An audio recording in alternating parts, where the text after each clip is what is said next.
Mga tol!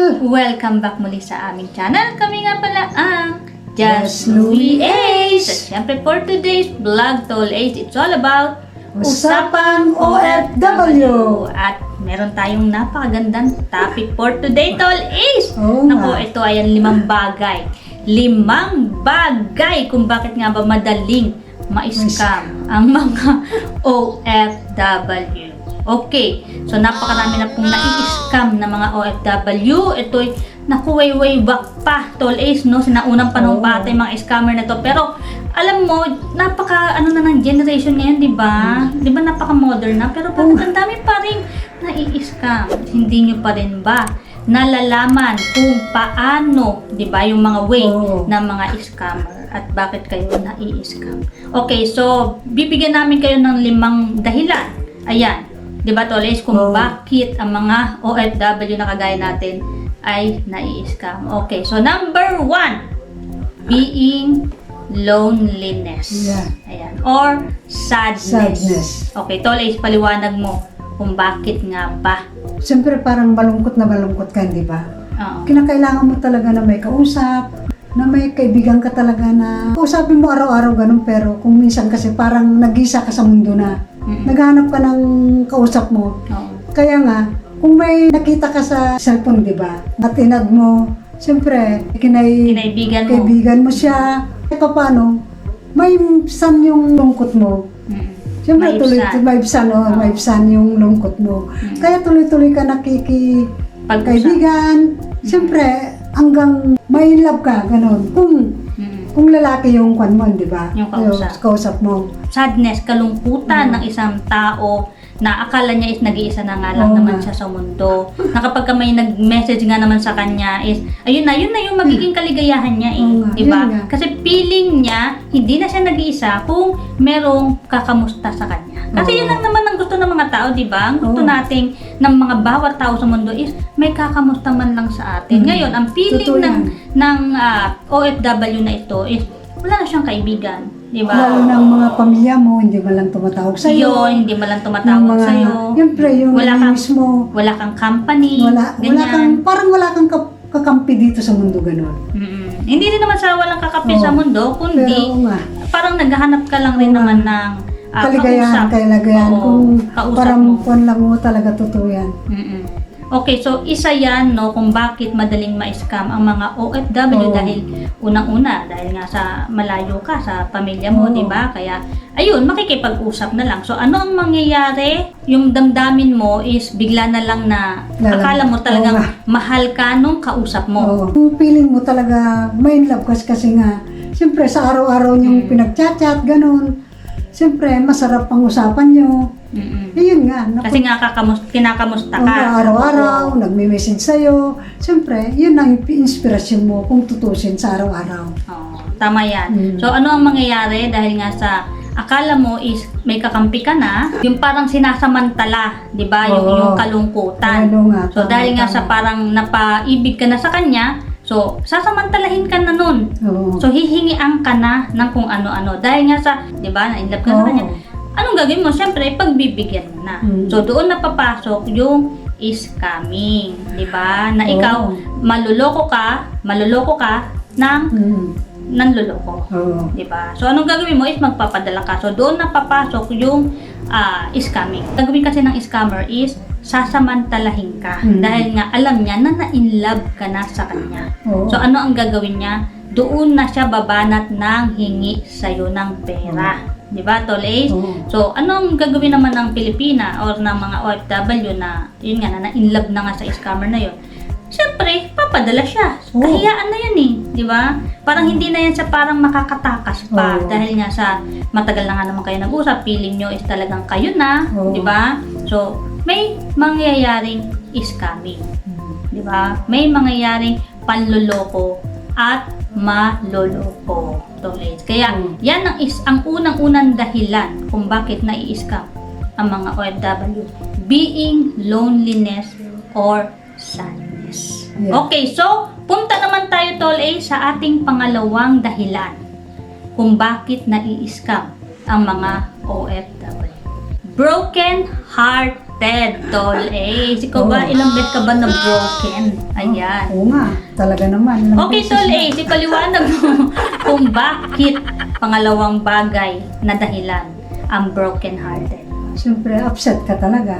Oh, upset Oo. ka. Talaga naman upset ka, lalo na kung broken ka na nga, di ba? Mm. Tapos maghanap ka rin talaga. Kasi gusto mo pang maging masaya Oo, di ba? maging masaya. Ngayon, kung broken hearted ka, hahanap at hahanap ka muli. Kasi hindi naman sasarado mo yung puso mo na lang kung broken hearted ka, di ba? Oo. Ngayon, yung nakalipas niyang pag-ibig dahil nga siya ay na broken hearted, hahanapan niya ngayon ng kapalit. Di ba? Alam Oo. nga namang mananatili ka na lang sa bagay na yun. Oo, Siyempre totoo hindi Siyempre hanggat buhay ka, hahanap at Hahanap ka hanap ka talaga. ng kaligayahan sa buhay mo. Okay, so ito na. Ang dami na nagpe-friend request sa'yo at mga sundalo. Di ba? Mostly ganyan, di ba? Mga Oo. sundalo ang nakikita natin ng mga nagpe-friend sabi nila, request. doktor sila. Ay! Ganun. Oo, at mostly, no, talaga namang sasabihin nila is sila ay nakatira sa Amerika, sa California. Diba? So, yan ang mga sasabihin nila, pero hindi natin alam na sila pala ay mga taga-Ghana, Africa. At ngayon, may mga bago toles na tawag yan, mga Vietnam naman. Oo, mga Vietnam din, ginagamit din nila yon. Hindi talaga sila yung mga Vietnamese, pero ginagamit nila yung mga Vietnamese na yon. Yung mga profile ng Vietnamese para makapanloko lang. So, dahil nga sa broken-hearted ka, toles, Siyempre, acceptin ko talaga. accept mo. Oo, Lalo na, talaga. aba, taga-Amerika ha. Di ba? Baka lalo na kung sabihin niya na, sige, magpadala ka. At dudublihin ko, di ba? Ganun. Oo, dodoblehin. Dudublihin ko Oo. at triplihin ko. Titriplehin. Kasi nga, paano gawa tayo ng negosyo, ganun, di ba? Oo. Sino ba naman ang Sino ba nga ayaw ko? Ang gusto ko talaga kasi Oo. tripling nga eh, imagine. Eh, ang problema nga tol is ikaw ang hiningian nga ng pera. Yun nga lang, hindi mo na iniisip yun nga eh. Mm-mm. At that time talaga. Hindi mo maisip yan. Mm. Kasi nga maganda nga ang usapan nyo eh. O kasi nga parang nahuhulog ka na Oo, sa nahulog kanya, ka di na ba? nga Kahit na talaga. hindi pa kayo O, eh. bakit tayo? Actually, hindi tol is, alam mo, ang galing talaga magsalita ng mga iskabal na ito. Oo. Siyempre, kahit ako naman, kung nahulog ako, Ibibigay ka na. magbibigay ako talaga. O talagang ganun talaga. Naku, mag-ingat ka, baka may scam ka ha. Naku, suntukin kita. Yun lang. Ako mayroon mag-Amerikana, no? Hi, ganyan-ganyan. Oo nga. Ako, yari ka talaga. Asan ang pera mo? Asan ang pera? Yun na lang. Oh, yan ang pangalawang dahilan kasi tayo ay broken-hearted. Bakit hindi tayo maghahanap? Kundi tayo syempre ay kailangan makakita ng panibagong pag-ibig para maging masaya ulit. Pero ang pagkakamali nga lang ay napunta tayo sa mga scammer. Oo. Di Sa ba, mali, Tol? mali talaga. Maling-mali talaga. Kaya mag-iingat po tayo sa mga nakakausap natin. Kahit tayo ay broken-hearted, pasayahin na lang ang ating mga sarili sa pamamagitan ng panonood ng Saka- YouTube. Di Saka ba? marami lang magpapasaya sa sarili natin, hindi lang yan.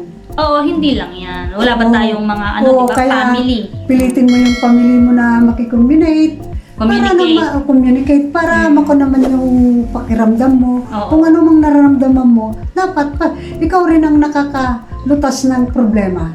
Oo. Sa sarili Hindi yun dahil sa pakikipag-usap lang. Talaga. Diba? Kasi maraming maaapektuhan hindi lamang yung ipon mo, di ba? Oo nga. Pamilya mo. Pati family mo. Mm, Paano kung talaga meron ka naman. pang anak sa Pilipinas? Di ba? Yun. Okay, so Tol Ace, ayan, yung pangalawa nating dahilan, ang broken hearted. Nako, mahirap talaga ma-broken. Nako, kaya Tol Ace, huwag kang mabroken. Okay, Oo. so let's go. Kahit ma-broken ako, wala yan. Okay, so let's Hindi. go sa ating pangatlong dahilan no, kung bakit naluloko or nai-scam ang mga OFW. Self-interest. Ano ba ibig sabihin ng self-interest? Siyempre, no, dahil nga sa gusto mo talagang, alam mo yun, maging rich ka. Oo, Pili mo, talaga gusto mo naman. maging rich talaga. So, makikipag-usap ka sa mga ganyan lahi na inaakala mo talagang sila yung mga, alam mo na, mga Amerikano talaga, no? Pero yun nga, gaya na sinabi ko, sila po ay mga taga-Ghana, Africa. Kung self-interest, siyempre, gusto mo rin yayaman talaga, Oo, di ba? gusto mo kasi yumaman Oo. eh, di Siyempre, ba? kahit sino bang ayaw yumaman. Oo, lalo na yung mga pagod na talaga sa pagiging OFW, di ba? Alam mo Oo. naman, ang OFW, hindi rin madali ang trabaho natin. Tuloy Talaga talagang, naman. lalo kung malaki pa yung bahay ng amo mo, pagod na pagod ka. So, bakit hindi mo na lang iisipin sa sarili mo na mag-asawa na lang kaya ako ng apam. Di ba, tol? Di ba? So, kung gusto niyo mag-asawa ng mga apam, pwede rin kayong pumunta sa mga dating site. Pero marami rin pong scammer sa dating Ingat-ingat talaga. Ingat-ingat. Lahat. Marami pong nangangailangan talaga ng pag-ibig ng mga Pilipina. Pero, mag-iingat po kayo dahil marami rin po nangangailangan ng pera. Yan. Ngayon, dahil kayo'y na-inlove na, so ano na mangyayari? Yun na. Yun Tol na. Ace. Lalo na kung, Lolokohin na talaga. lalo na kung pakitaan ka na talaga na ipadala niya. May isa akong kakilala dito na nag-picture ng mga bag na talagang mamahalin, mga cellphone na mamahalin. Yung scammer is nagpadala sa kanya ng mga picture na mamahalin ang cellphone, mamahaling bag, mamahaling mga perfumes, mamahaling mga alahas. Basta lahat is mamahalin. Oo, talagang mamahalin. Tapos, sabi ko sa kanya, mag-ingat-ingat siya doon. Kasi nga nandun daw sa post office na, no, di ba? Kailangan daw ang pera magpadala muna para magkano daw yung pinapadalang pera? Ewan ko, hindi sinabi, pero malaki talaga. So, nagpadala ng resibo. So, ito yung example ng resibo. Ayan. May resibo pa. Kaya yung mga resibo na ganito, yan, iingatan nyo yan. Dahil yan po ay mga editing na lang. Inedit na po yung mga resibo na ganyan. Maniniwala ka kung ikaw ay hindi ka knowledgeable sa mga ganitong mga nangyayari ngayon. Ngayon, kung knowledgeable ka naman, meron kang knowledge about sa mga scamming, is talaga namang hindi ka manluloko. Pero kung may magpapayo sa'yo ng ganun, dapat maniwala ka. Hindi yung hindi ka naniniwala. Oo, kasi sabihin pa ng iba, naiingit ka lang ata kasi ako pinadala ng package. Pero sinabihan ko na, wag yan, delikado yan. Ewan ko kung pinagpatuloy niya o hindi, hindi ko na alam.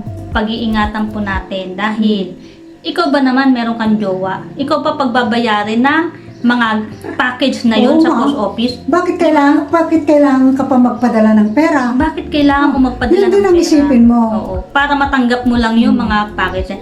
Ang magandang gawin, bago mo bayaran sa post office, dapat nandoon na sa post office yung mga package na yun. Tingnan mo lahat, di ba? At bago mo bayaran, pero bakit ka magpapadala sa kanya? Okay, so dako naman tayo sa ating pang-apat na dahilan kung bakit nai-scam ang mga OFW. They want something to be proud of. So, ano ba ibig sabihin nito, Tol? Siyempre, proud na proud ka. Proud na proud ka Siyempre, kapag ka. magpadala siya, di ba? Hindi. Proud na proud ka kasi nga, mag-aasawa ka na ng apam. Lalo kung taga-probinsya ka pa, siyempre, pag titinginan ka na, kung halimbawa, di ba, sabihin, yun ba yung iniisip niya na halimbawa, makasama man yung apam na yun sa probinsya. Siyempre, pag titinginan siya ng mga kapitbahay. Siyempre, proud ka talaga. At proud ka, baka maging arrogant ka pa, maging mayabang ka pa, ang mangyayari sa'yo, isipin mo, parang superior ka pa sa lugar nyo kasi nga nakapag-asawa ka ng, alam mo na, ng apam, di ba? So, isa po yan sa pang-apat na dahilan kung bakit nakikipag-usap ang mga OFW sa mga ganyang lahi, no, di ba? Pero hindi nila alam nga na ito na pala ay mga scammer. Yan din po kasi ginagamit po nila ang ating mga kahinaan, di ba? Kung ano yung hina mo, ayan, madali tayong mapaibig, lalo na sa mga sinasabi ng mga scammer na ito, so wala ka na magagawa, di ba? Kundi, kung ano man yung gusto ng scammer, syempre, yun na ang gagawin mo, ang magpadala. Dahil yun naman kumbaga parang na-inlove ka na rin di ba? Pero yun yung iniisip mo is para maging proud din sa'yo yung mga pamilya mo. Sabihin kasi ng pamilya nila na wow, ang aking pinsan, ang aking anak, or ano man, pati magulang niya, is makakapag-asawa na ng apa. Di ba? Yung para maging proud ka nga sa sarili mo. Yun, ang isa sa mga... Talaga naman, karamihan, marami naman nag-asawa, proud nila talaga. Kung totoo talaga. Punta naman tayo sa panlima, Tol Ace, na dahilan kung bakit madaling ma-scam ang mga OFW. Ethnicity. Ayan, so ano ba yung ethnicity? Ito po yung para malahian ka nga naman ng apam, yung anak mo, syempre magiging half filter, half Pilipina. Half filter, half Pilipina. Totoo naman kung mag-asawa tayo ng ibang lahi, talaga pero ang pogi maganda nila talaga. Ayan nga, Tol. So, totoo lang, karamihan talaga. Kung bakit nga gusto talaga nila na makipag-usap nga, kahit na hindi nila alam na scammer na pala yung kausap nila, dahil yun nga yung kanilang interest, di ba, na magkaroon sila ng anak na may lahi. So, yan po kung bakit marami ring naluloko kahit sa mga dating site na yan. Okay, so meron naman, na-meet talaga nila, no, yung scammer na yun, naanakan sila. Pero wag ka, Tol Ace, lalayasan sila, di ba? I-ghost na po sila after po nilang majorities. So, ayan. So, napakaganda ng ating topic for today, Tol Ace. So, tayo mga OFW is mag-ingat-ingat. Meron din po ako naging karanasan, no, about sa mga scammer na yan. So, ilalagay ko ang link sa comment below, sa comment section para naman mapanood nyo rin kung ano ba yung nangyari nung ako'y muntik ng ma-scam. Okay, Tol Ace. Thank you. Hindi ka na-scam kasi God is good. Yeah. Ayan. So, yun nga. Hindi nga ako na-scam dahil God is good. Dahil mabuti naman ang ating puso. Na wala tayong tinatambakang tao. So, ingat-ingat lang tayo mga OFW dahil hindi madaling kitain ang pera. Shoutout nga pala namin si Marlene Jalapit, si Arma Macleofilo, at saka si Jessa, yung na-meet namin na subscriber nung last Sunday, nung March 24. Ayan. So, nice to meet you all mga subscribers namin. Maraming salamat sa support nyo. At syempre, no, sa mga hindi pa Tol Ace nakasubscribe. Subscribe naman. Yes! Syempre, subscribe naman kayo para sa mga susunod pa nating mga video is madali nyo po talaga na mapapanood. Ayan. So, sa susunod po muli, kami nga pala muli ang Just Louie Ace. See you again on the next vlog. Bye-bye!